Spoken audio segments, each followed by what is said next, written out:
چی میگویی فقط میزیک من نمیفهم توی ای من ته یکم میگم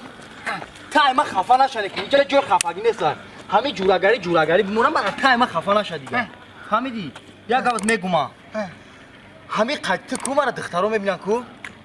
میگن دیونه من قطعی من یکم دخترش نیاز نشده است ایروز قطعیم خیلی بچه گفتنی یکم بچه گفتنی این مقصدی من همیه که بیا هر ما جدا میشه تو بیسی برو به اکم بگفتی تو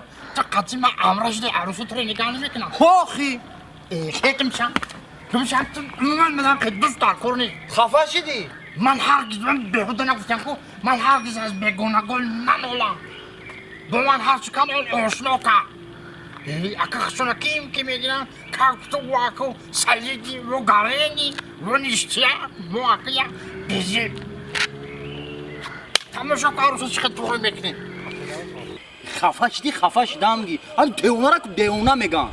با همه خفه میشوه اول ما یه عروس میگیریم میون که میبینی دهن دوی میمونم مگم بو اول بید السلام علیکم دختر که خلا